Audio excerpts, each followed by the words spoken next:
avoir des Oui. succès en attaquant des citernes conduites par des civils. Ce sont ces mêmes groupes qui se sont fait ratatiner juste il y a quelques jours au nord du Burkina par leurs adversaires de l'État islamique, où plus d'une trentaine de djihadistes du JNIM ont été tués. Certains ont été faits prisonniers et par la suite, ils ont été Monsieur, exécutés. Mais rares sont les Monsieur médias qui Acharatouman, parlent justement de ce conflit-là entre ces deux organisations. Monsieur Donc, les Acharatouman, choses ne se résument pas forcément au sud du Mali ni au centre du Mali, mais bien la sûr. menace, elle est un peu partout.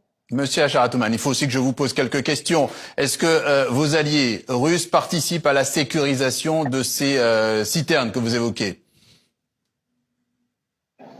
Bon, comme vous le savez, les Russes sont des partenaires militaires aujourd'hui qui participent à tout ce que nous faisons, y compris à la sécurisation des axes et à traiter cette menace-là.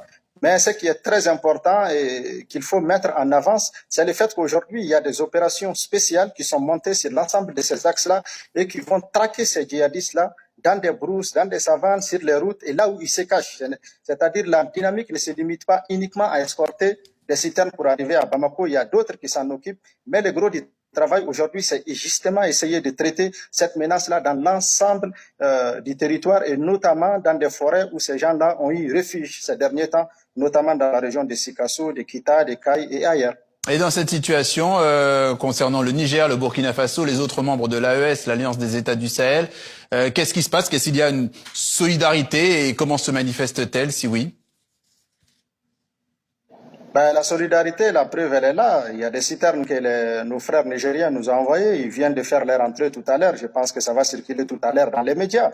C'est une manière aussi d'apporter leur soutien et d'exprimer leur solidarité avec leurs frères maliens. Voilà, comme ça a été le cas dans le passé aussi. Nous avons répondu aussi à nos frères nigériens au Burkinabé quand ils ont eu besoin de nous. L'Alliance des États du Sahel aujourd'hui, c'est une réalité. Hein. Moi, je viens de la région de Menaka et je sais que ces deux armées aujourd'hui, ou trois armées, travaillent dans cette zone quintriple entre le Mali, le Burkina et le Niger avec des opérations très réussies où souvent c'est l'armée malienne qui fait le travail de renseignement et par la suite ce sont des drones qui décollent soit de Tawa ou soit de Niamey pour frapper des cibles sur le territoire malien ou le territoire burkinabé. Cela prouve à suffisance qu'aujourd'hui ces armées-là conjuguent leurs efforts et que l'Alliance des États du Sahel est véritablement opérationnelle dans le cadre de la lutte contre ces groupes djihadistes qui soient d'Al-Qaïda ou de Daesh.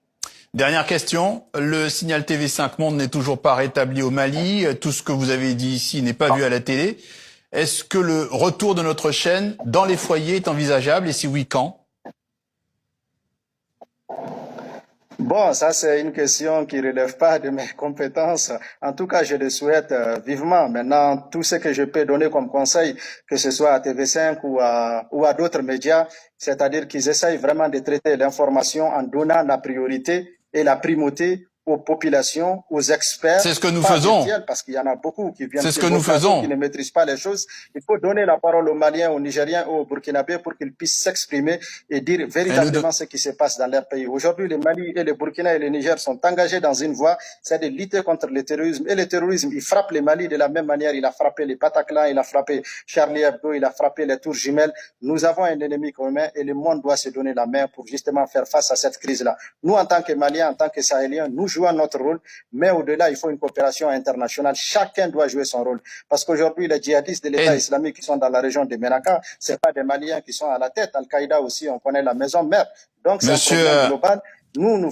Monsieur Acharatouman, on a bien compris. Effectivement, nous donnons la parole à tout le monde. Hein. On suivra en tout cas tout cela avec attention. Merci à vous d'être passé par ce journal Afrique sur TV5 Monde. Merci beaucoup.